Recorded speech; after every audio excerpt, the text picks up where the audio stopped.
Hello y'all, this is Red Flood, a mod for Heartspire 4 that takes place in a world where no one was truly able to win World War I. We're going to play as the country known as the Kavkaz Society.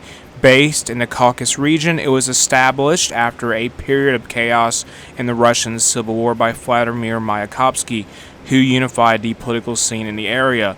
It controls the lands of what would traditionally be considered Georgia. It follows a political system based on the futurist country of Fiume and has ambitions to unite all of Caucasia.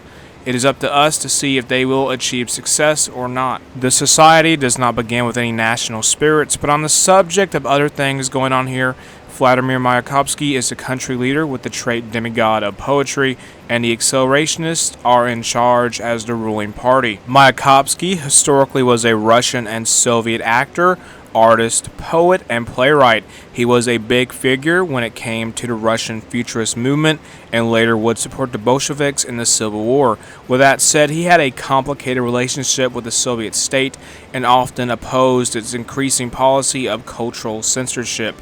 He would die in 1930 after discharging a firearm into himself, and despite his relationship with the Soviet government, he received praise from Joseph Stalin and would have one of the largest public mourning events in Soviet history. Let's take a look at our military. We have 4 divisions, no navy, and an air force consisting of 80 fighters. As for commanders, there is a lot of generals, but no field marshals, which is fine for now. Inspecting our unlocked technology, we got up-to-date weapons, motorized basic tanks and artillery, and for aircraft, we have up-to-date fighters and interwar era bombers. Beginning the focus tree, let's start it off with the fittingly named We Live in a Society, and when we can, we'll complete Mayakovsky asserts dominance. We need to expand our army.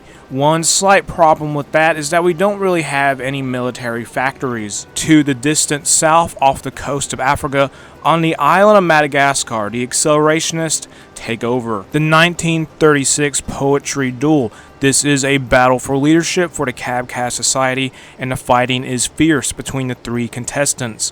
Let's have Mayakovsky come out on top in this contest of words. With Mayakovsky's dominance asserted, we can continue down the focus tree, so let's do on the matter of society, fast social state, universal poetic education, then go down and do discourage tribal nationalism, and after that one, encourage innovation. Off in East Asia, Japan and Korea finds themselves in civil war at the same time.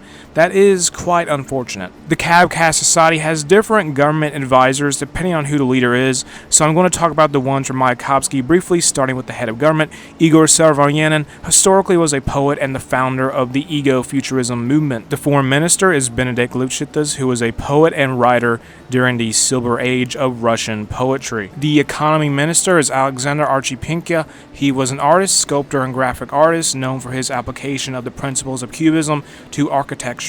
The Minister of Interior is Anatoly Lunacharsky, who was a Marxist revolutionary and the first Soviet People's Commissar for the Ministry of Education. Last but not least, the head of military intelligence is Sonia Delaunay, an artist born in the Russian Empire, but is perhaps more known for being French, as she later moved to Paris and spent most of her working life there. As for her accomplishments, among other things, she was a co-founder of the Orphism art movement. News reaches us that says the Japanese Civil War ends with an imperial loyalist victory. The supreme leader of Russia, Alexander Kolchak, has been assassinated, and with this taking place, the country could possibly be thrown into chaos. There is the chaos I was just talking about. The Russian Empire, now with a new leader, is fighting the Novorosian general government for control of the country. With the goal of modernizing our school system, a new Caucasian curriculum has been created. It is to be suited to the ideological needs of the nation. Change in the focus plans. Instead of doing the innovation one, let's complete Onwards to Utopia, the armed wing of Kavkaz Society, then go to the center and do review our diplomacy, embrace Trans-Caucasian federalism, and after that, we'll start Destroy Armenian Empire. We're going to go with a School of Mass Combat guy for our Chief of Staff because of the Infantry Division bonuses, and for our Theorist, we'll go with the Mass Assault one for synergy. Change in focuses again, sorry. We're not going to do the Destroy Armenian Empire route right away. Instead, let's complete Art of Fast Offensive and produce Kab-Kazan equipment. That last one I mentioned will give us a good amount of military factories. For whatever reason, in the Middle East, the right-wing authoritarian Kingdom of Syria has gone to war with accelerationist Israel. Our neighbor in the north, the Southeastern Union, has got their hands on war goals for the Russian Empire and the Orenburg military district. They could meet their demise if they attack both at the same time. Transbaikal has started a conflict with the Siberia-based Russian state. They may come to regret that decision. With our military industry ready to go, we will finally start and complete the focuses, embrace Transcaucasian federalism, and destroy Armenian Empire. Our infantry divisions have a combat width of 12.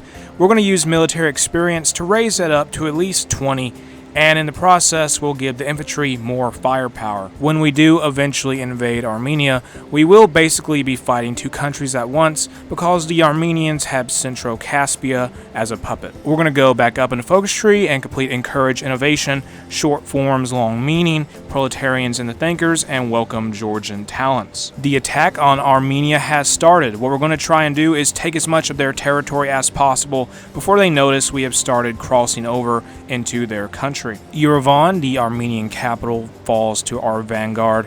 Our next objective will be to seize Erzurum. The Armenians have begun striking back and called in Centro-Caspia. As for us, we are going to send some soldiers to take Trapezon. We won and annexed Armenia and Centro-Caspia. The next thing we're going to do is complete the focus, unite Azeris under our rule, and that will give us a war goal on Azerbaijan. With our recent victory, we got some weapons from our defeated enemies, and we will use those weapons to create new infantry divisions. The war goal on Azerbaijan is here, and with that out of the way, we will do the focus attack what's to the north, and after it is done, the Kab-Kaz Society will invade the Southeastern Union. The Union has managed to stay alive up to this point, despite their ability to declare war on some of their neighbors. Honestly, I'm glad they just sort of sat here just waiting for us to make our move on them. We march to the north and we have the most success in the center and the eastern part of the front. We are trying to advance in the west, it's just not going very well. We took our opponent's capital, now we gotta push all the way to the north and capture their second most important city. That just came and went, didn't it? To continue our expansion, we'll do the focus from Chernigov to Semipalatinsk, and when it is done, we will start enlightening the Persians. Georgian is recognized by the Kab-Kaz Society's government as the country's second official language. Looking to the east, it seems that the imperial authority will be the master of Mongolia once they beat Xinjiang. More focuses, let's complete Eurasian hegemony, Kolodzinsky's Vazoka war plans, then go to the left branch and do our elite mountaineers, boost soldiers' morale, invite Austrian advisors, and motorization contracts with Italy. We're invading the Shahdom of Persia by attacking from what was Azerbaijan. We do have the element of surprise on our side, so hopefully this will go well. There is a good chance we outnumber the Persians. We took their capital and encircled some of their divisions. With that said, we are now going for the new capital in the center part of their country. The Ruthenian Empire, basically Belarus, and their allies in the Intermarium faction have declared war on Russia.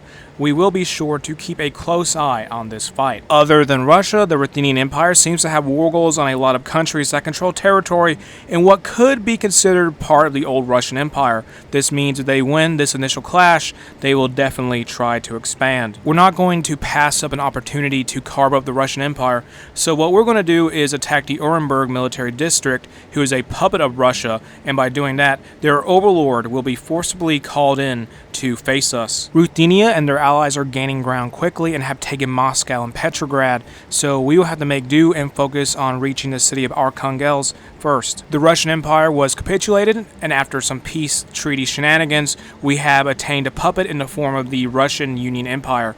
They will be of great use to the Kab-Kaz Society. We got some new decisions related to the Rainbow War plans. Each one of these plans will give us a casus belli to attack a neighbor.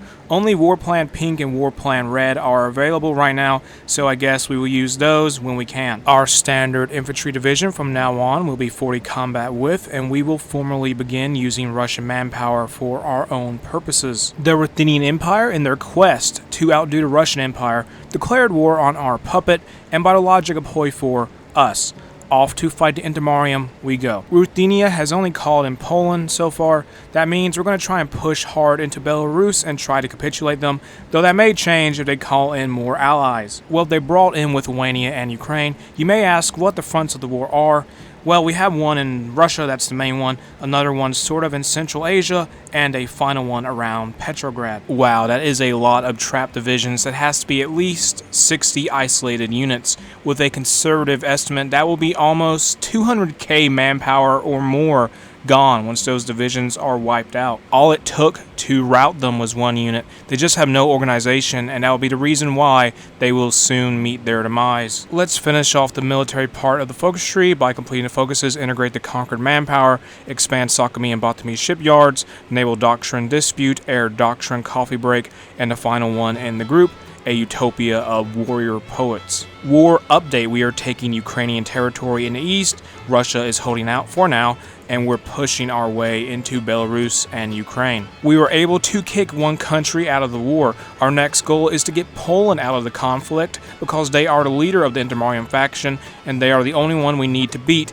to get the rest of the faction to surrender. There is perhaps a surprisingly low amount of opposition in the Polish heartland, maybe because of the 50+ divisions they lost earlier, or they could have possibly stretched their army too thin. We triumphed in the west over the Ruthenian Empire and friends. Since we're no longer occupied with that, we can get around to subduing the general government of the steppes while using our rainbow war plans to expand the size of the Kavkaz society. Trouble in Siberia: the Celtorosian Soviet Republic, who apparently took out the imperial authority, is fighting the Russian state. In a part of Europe we don't control, the German Socialist Republic battles France and Italy. Evidently, by looking at the borders, one could tell the Germans took over Austria and Switzerland. We must choose a naval doctrine. We're not really going to be making much of a navy, so due to that reasoning, we will go with trade interdiction. For reasons unknown to us, the nearby countries of Latvia and Estonia are at war with one another. The Italian Combine decides to attack Turkey, and we must pick a air doctrine.